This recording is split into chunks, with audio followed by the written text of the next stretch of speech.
Hi, my name is Ellen Carucci. I'm the Development Director of Orchard House, and this is Phil Giuliani. Phil, you've worn just about every hat there is to wear at Orchard House.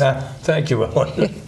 How are you tonight? I'm good, thank you. Oh, good, good. So tell me about the origin story of Orchard House, because you were there from the very beginning. Yeah, thank you, Ellen. I think it started, my position with the City of New Haven as Director of Elderly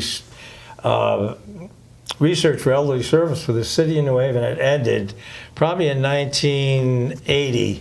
And I felt I should move on to other things, and I did. And I happened to find a job with the East Haven Senior Center and met Vin Gagliardi. And Vincent was the municipal agent for the town of East Haven.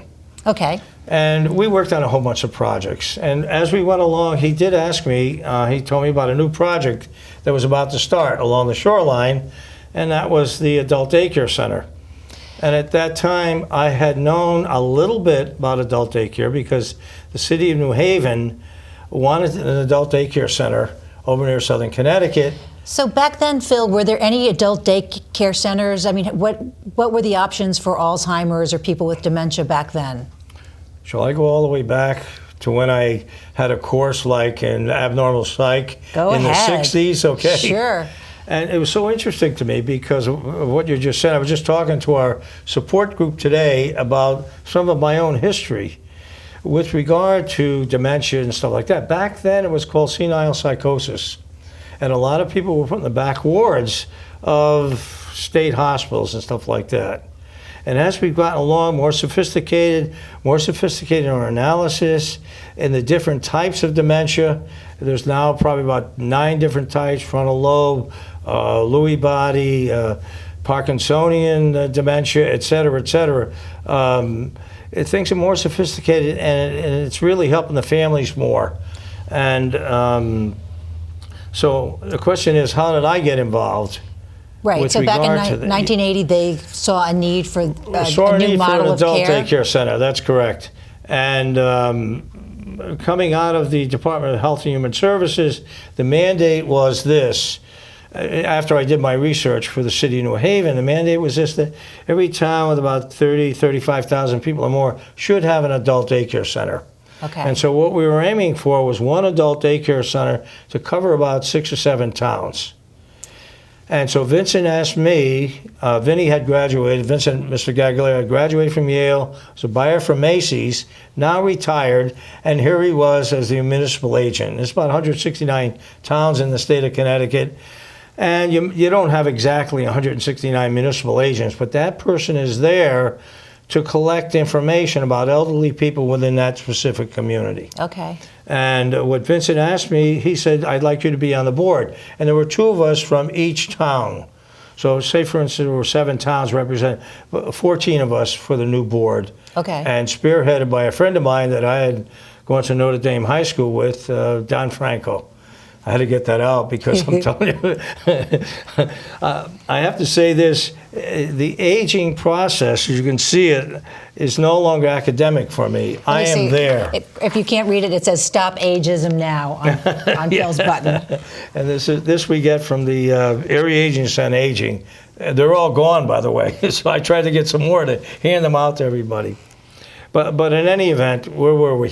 So we were talking about that there were 2 board members for each town, and Don Franco was heading up. We were spearheaded it, and our initial meetings were about a mission statement, what we were going to do, how this was going to look, what kind of a director we were looking for. But even before all of that, we broke down into committees, and I was on the site committee. So before even the site committee, what was the vision for what was going to take place at Adult Day? Because I think a lot of viewers may not be familiar with the Adult Day model. So right. What was the goal as far as? Well, the goal then was just as the goal as we have now, but sort of a place to go for caregivers. Okay. To bring their loved one there. You're taking care of your mother, your father, your wife, your husband, and to prevent premature institutionalization. That's the important That thing, was to the keep most people at home. important. Keep people at home, keep them as viable members of the community as long as possible. In fact, we started to call people clients rather than patients. Right. And now we call them members. That's correct. To give power to the individual, and that was it. Now, some people are truly patients in the classical sense of the word. But as you said, and we just talked about, keep people in the community as long as possible. And needed respite care for the caregivers. Right. That was the second thing. And then everything was fill-in from there: medical monitoring, recreation or recreation, transportation, and everything that goes along with going to an adult daycare center. What's of note, and it's very important, I'm glad you brought this up, we were the 17th center in the state of Connecticut. Okay. And the state ultimately ended up with 75 adult daycare centers. And because of certain things that happened, either politically or whatever, a lot of daycare centers went out of business. And right now, there's probably about 50 in the state of Connecticut, about 5,000 across the nation. And now there's a National Association of Adult Daycare Centers, and each state has their own state association. And what's so interesting for Tom and I when we were doing this together is there was a couple, the husband was studying at Yale, and they had an adult daycare center in Sydney, Australia. Oh, And they goodness. came over and talked to Tom and I. So this is Tom Romano, who was the Tom founding Romano executive director. was the first executive director, and Tom and I did work together for about 32 years. 32 years. Yeah, gosh. 32 years, a long time. So you started in 1980 with the whole Orchard House project. 1980, probably in February or March of 1980, Okay. on the original board of directors and on the site committee, and then also on the board, voting for a variety of things that came up. Okay. And so what we did was we looked at various sites in Branford, and the last site we looked at was the Baptist Church, Right which on the is right green. on the green, and it's a walk-in basement, absolutely gorgeous. It was small, but we were just starting, and out of all the sites, it was the best of the best. We brought it back to the board, and they discussed it, and we voted on it, and that was the beginning. So that was 1981? Let's see now, I'm going to tell you something. That was about 1981, but the initial grants from the area agency, those are seed monies, and then all these new agencies, that's what we do, give them seed money, were given to, well, we hired Tom, and then the monies were given to him, and then we had to retrofit the basement. Right. That had to be painted and set in place, safety for the clients and for the staff. Staff was hired, et cetera. So all the energy that's necessary to do that, and the board was very excited about being involved with all this stuff. So So how many people did you serve initially? believe it or not, 2 to start. 2 to Okay. start. And then grew rapidly, and I mean rapidly. The word got out that there was an adult daycare center in Branford where people could come, bring their loved one there, and be taken care of. They knew there was a safe environment, medical monitoring, and all the stuff we just talked about.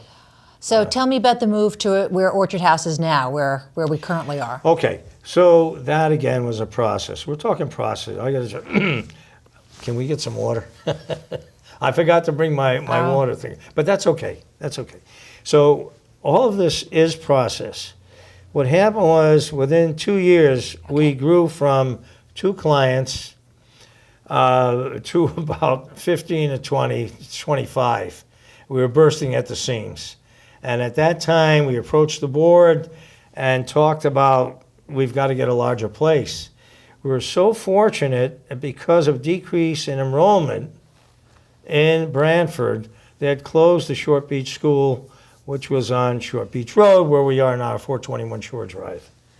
And with that in mind, we started talking, and it was Danny Cosgrove who helped get us and bring together the first selectman, the members of the Congregational Church, myself, Tom, and 4 ladies whose husbands were coming to our daycare centers who had dementias. And one thing led to another, and everybody agreed that this would be a great idea, and it was a done deal. Excellent. You know, and that's how we started. So we'll talk a little bit about what Orchard House does now, but you mentioned a little bit about your background doing research in for the city of New Haven, but tell me about your education and your background and how you got into this. Well, I started off at 17 years old in the Navy, Medical Service Corps. And it's a long, short story, but my parents wouldn't let me join unless I got a Class A school because I had quit high school. All right. And then first my mother didn't go, my father agreed, and finally they agreed, and I got a Class A school down in Bainbridge, Maryland for 6 months after boot camp. Once the training was done, you went out into the fleet. In this case, I was stationed. It was all shore duty, but I became an expert in surgery and surgical techniques, etc. But I loved working with people, even when I was a kid. My father was in business for years, fruit and vegetable business. They had a store in Westville. My mom did fruit baskets for people in the hospital. So if you went into her store, fruit baskets all over the place, a different colored cellophane. So she'd put the fruit in, wrap it up, but we sold Christmas trees and a whole mess of things, but always with the people. And my father always told me that, when we were out in the old market, if you see anybody and they feel poor or something like that, they ask for a pound, give them 2 pounds, don't even charge them. So, I mean, the thing is, that's the kind of environment I grew up in. And in the Navy, I was stationed with the best in the world, the doctors and corpsmen. And it was the beginning of my caregiving career, so to speak. And so after I got out of the service, I did apply for college, and then it got a little drawn out because they didn't use the GI Bill right off the bat. And what I did was I worked for a variety of jobs. I'll give you the best one was the railroad, and I worked on the spare board. So I could work, 3 or 4 days on a weekend and still have time to study, etc. And then from that, I finally finished and stopped working at the railroad and started working with kids. Worked at a place called High Meadows. In fact, Mary Margaret's mother was on the board. Oh, I didn't know that. Yeah, Interesting. yeah. And the guy's name was Bob Evans, and Bob was a firm believer in creativity. And I didn't tell you, the other piece in there, I worked at Yale Med School in research, and we were doing the old Harry Harlow studies on creativity and exploratory behavior, but it set me off on a whole thing in life around creativity within each one of us. And although I didn't do the actual research, I did a whole course called Creative Living. It was stress management at the college when I was teaching, and we renamed the course Creative Living. How to get in touch with yourself, who you are. And I don't want it to be trite, but it wasn't like be the best. It was be the best you can be while you're here on this earth. Well, it's a nice thing that you bring to your profession. Date. Yeah, that's correct. Yeah, that's correct. And so that's how that started. And then there was just a variety of positions. I worked for the Chamber of Commerce Census Bureau as a field examiner, and then I took a test to be a manager, but the training was down in Washington, and I just got married, and we just felt it was going to be too much and traveling, et cetera. So I decided not to pursue that, and I got out of that. And let's see, from there I started working for the redevelopment agency. And that's how I got involved with, and that was with Bill Donahue. And even though I wasn't a city planner, I learned so much. It's just being part of the environment.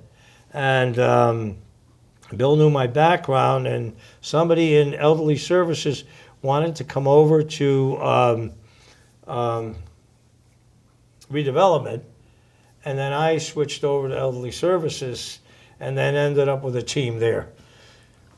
And so it makes perfect sense. Yes, yes. It wasn't a straight line. But right, it wasn't a straight line. And then so much went on. All of the tilted sidewalks that you see were demonstration projects through Handicap Services. And my job as a researcher is to work with them on that. So many wonderful projects. And I'll give you an example. On the corner of Church and Chapel, they have walk signs. Well, I take a walker and walk across to make sure that there was enough time for a person with a walker to walk across. So that was traffic and parking. Got it. I dealt with them. Dealt with the police department and around, what do they call it? Your check now goes right into your bank. At that time, that wasn't happening, and a lot of the elderly, the checks were being stolen, and we started that whole project. That was a demonstration project in New Haven. The big project was Dr. Adrian Osfeld at the School of Epidemiology at Yale. He became my mentor. I had some great people. This is the most important thing in my life. And we went census tract by census tract to determine where the elderly were and did a whole complete study of the elderly, and backed by him, and then brought in a fellow from Wesleyan University who was a gerontologist, a writer, and a photographer. But it never got off the phone. The study was supposed to be a basis for a book about the elderly in Haven that was supposed to be used at a nationwide level. By the time I had left service, none of that had transpired, except the completion of the study.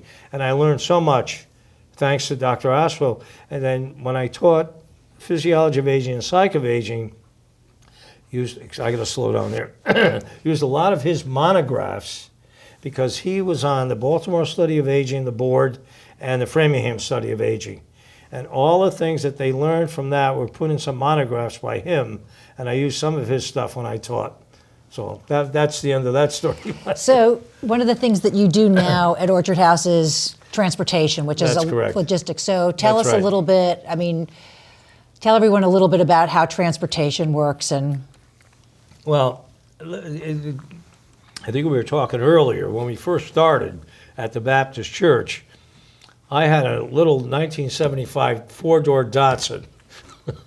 And that was the van. That was our van, quote unquote. And but all of these little areas are expanded upon, just like in any other business, like your husband having a restaurant, and opening another one. That's us. But I'd have to take 2 or 3 trips, and you really couldn't I'd have to get people in wheelchairs who were able to get out of the house, into the wheelchair, get into the car, and then get them in the front seat of my car. Not in the back seat, the front seat. So we're very limited. Thanks to, Branford Senior Center and Danny Cosgrove, we got a Dodge van. Now, it wasn't retrofit, it wasn't high. It still had to be with people who were, ambulatory. Okay. And could get in and out. But what Danny's did, and these are more specifics, but they welded a set of stairs to go into the van. And so that was the beginning of that, and then I hired a driver for that, and that was the beginning of my relationship with grant writing through the Department of Transportation, and got about, 17, 18 vans since that time. Wow. Yeah. And we have 5 now? We've got 5 now. We just got rid of one. We had 6, and we have 5 now. And right. I think I wrote the grants for every one of those except for the 17. So, but the transportation system at that time, after I moved to the new center, we encompassed an area going from Westbrook all the way to Westville, and everything in between. And that's included, just so people know, that's included at no extra charge in the That's in correct. the daily fee. That's for right. That was Orchard all House. part of the cost, and that's what you and I have talked about. It's the Best Buy. This whole thing of adult daycare is the Best Buy in human services. Well, tell everyone and a fun. little bit about the services that Orchard House offers now, and what that kind of care means to families. Well, the big thing, you and I have just talked. I did a support group today, and the family members. That's what we talked about, bringing family members aboard at some point. We'll do Right. that, because I think it's so important. Even when I went out to talk to groups for fundraising, Guilford Foundation stuff, after a while I just brought the families with me. The city, town of East Haven, their finance committee, I brought the families with me because it was all about them and what they were receiving through us. Well, my dad had Alzheimer's, and my yes. mom, when you and I first met, I remember, that's right. I asked you, and Right, I was floored that my mom was in one of your support groups, because That's right. it's really, it's exhausting. It's emotionally, physically, and financially exhausting to care for somebody with Alzheimer's or other dementia-related that's illnesses. correct. So That's correct. I think one of the things that the families are so grateful for at Orchard House is that, we've talked about the respite that we provide. That's correct. The fact that when their loved one is at Orchard House in a safe environment, That's right. they can do things that they used to be able to do that Right. they can't. Well, this is so important, because what we're talking about is somebody who's taking care of somebody 24/7 if they're not come to adult daycare, even in their heads thinking about it. So the nervous system is constantly going. The question is, how do you slow that down enough? That's maybe you can ask more questions than you have answers, because certain people are able to do that and isolate it, and others aren't, because then you always have this whole thing that somebody right before you is deteriorating before your very eyes. Right. And how do you do that? How does your self-talk work?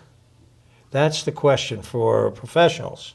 Right. In terms of helping somebody. I've been on both ends, caregiver for my sister, for my mother, other family members, and I think I think we're all caregivers to a certain extent. Even have animals, you're a caregiver, but there's degrees. Let's put it that way. Right. And we have some people in our support groups that had to give up their jobs. Right. And then we did talk. You and I have talked separately, not here, and with Mary Margaret, our director, about the early onset with the younger people and the cost. There aren't any funds available through the federal government for the younger person. And how do you do that? And that we have established, what is it, the Giving Tree, and I know you're part of that too. And, and I had a family member call today, earlier, and I told them about this, they'd like to donate money to us. Well, we have we serve about 100 people now in the community, and I would say we probably have 8 people who are under the age of 65 with early onset dementia. So it clearly is, approaching epidemic, and as you said, there's no financial support because they just sort of fall through all of the cracks of services. I think what we have to do is look at this in this sense, that you have the early onset, and then you have the group 85 and over. Right. So actually, when you think of how we've gone from an agricultural society to an industrial, but then overlaid with that is we're aging longer. So now you have the 85 and over group, and you want quality of life while you're living. And how do you do that? That's one of the things for adult daycare, and that's what we look at. It's like, what do we do as a society for all of these folks that are coming along? And, because I worked at High Meadows with kids, and then I did a support group. I had about 300 people in the group years ago at the Center Church Parish House in New Haven, and wondering about all of these different age groups and how do we develop quality of life for ourselves, for them, for the society. I know it's a big bite at you, but for us at the adult daycare center, that's part of the thing, is to have the support groups and keep it going. Yeah, and we'll talk a little bit about the support group, but I'd like you to describe like a day at Orchard House so that people get a sense of the fact that there's a lot of fun that happens at Orchard House. That's We'd correct. love everyone to come visit. That's correct. And we were talking earlier, the theme for me is the sun always shines on adult daycare. And, we get there's 3 or 4 of the ladies that come in, and what is the song we sing now? I've forgotten. But in any event, there's somebody comes in, you have to look at A to Z. If you're coming in with your family member, then that itself is socialization. Right. But we have the vans, so while they're on the van, some of the drivers sing. Some don't, but at least they'll have the music on. So you're already starting to change from where you were, sitting at home, where you could just sit there all day and stare at TV. No stimulation. Yeah, so you have to role play, and I've done this, with my classes when I used to teach and whatever. So if you just take yourself as a staff member and sit at home and say, okay, here's the bus, it's 8 o'clock, I'm getting out. And there's a smiling bus driver, adult daycare, come on in, and then as you go along, you're picking people up, You arrive at the daycare center, and Steve will come out and say, "Coffee's on." You think you're in the Old West, with the triangle, something like that. So people go down, start having something to eat, whether they can have toast or English muffins, or I think we have oatmeal, etc. And so you start off with at least a light breakfast in the morning. So if you had it at home, and all the time there's conversation going on. There might be music playing back there with, what's the name of the thing, Alexa? What's it called? Alexa. Alexa. Yeah, we have Alexa in the dining room. We can name something, right? And then we've got exercise at 10:30. Exercise at 10:30, yes. And, you got direct therapists out there, Joey and MJ and Mike, ready to direct you to do this and that. And so then you start breaking down into small groups, doing either art, music. We have, yourself, loads of musicians coming in. Music is a big part of our day. We have sing-alongs. I mean, this all resonates through you. Right. But what I've always said to people throughout the years, it's not a three-ring circus. If you want to, you or I were clients there, and you wanted to sit down in the corner, read a book, do that. Right. So you have freedom as a human being while you're in this larger context. So important. So tell me a little bit about the support groups you've got going on now. Well, we started off with the MAC group. I don't have my big thing on me, but the MAC is Men as Caregivers. And why we thought there was a need just for men to talk about issues. Well, I think for a lot of these men, especially the ones that are in their 80s, their gender roles were more defined then, and they're probably Absolutely. Doing things that they never had to do in their lives before, as far as household chores. Yes, yes. It was well defined because back in the 50s and 40s, the men went to work, ladies took care of this, and now it's changed. Everybody is intermingled. Everybody's working one job, two jobs, whatever. And we get caught up in what's called the sandwich generation. What is that? Well, you could be a caregiver, and then you got kids to take care of. So you get caught in between taking care of parents, taking care of kids, and I think you've been there, done that, taking care of your parents and stuff like that. So what we do as a group is sit around and talk about a variety of topics. And some of the themes, the last men's support group we did, how we got onto this, and I have to look at these metaphors, but nevertheless, we were looking at genetic counseling. Oh, interesting. And why or why not should we do it. And I told them, we're not experts, but there are people around right now who do this as part of their counseling. Right. And genetic counseling, either at Yale or something like that. So that was an issue that came up. Second issue that came up was insurance to pay for adult daycare, which I'm about to do now, look more into this, how this will work. And we did this as our association, Connecticut Association of Adult Daycare Centers. There were a couple of insurance companies that would pay for adult daycare, and I have to do more research on that. But so if somebody was interested in your Men as Caregiver group, tell the viewers when that group meets. Okay, that group meets the first Wednesday of each month, 10:30 to 12. Okay. And the other two groups, I had to circumvent. We're going to try to do second Monday of each month and the third Wednesday of each month. So if anyone wants information, they should call you at 203 481 go ahead, 1100. That's correct. Excellent. Yeah. All right. Anything else that you want our viewers to know, Phil? No, I think we pretty much covered most of the stuff, and that's very good. All right. Well, I can just say that we are having our annual appeal at Orchard House right now. As a small nonprofit, we are heavily reliant on the generosity of our community. So if anyone's interested in making a donation, you can go to www.theorchardhouse.org, and there is a donate button. And I would urge everyone to also check out our Facebook page, which is at Orchard House Brantford, because we're always singing and laughing and making art, and that's right. you get to see all that in pictures. Right. So thank you, Phil. This was thank you a so pleasure. Much.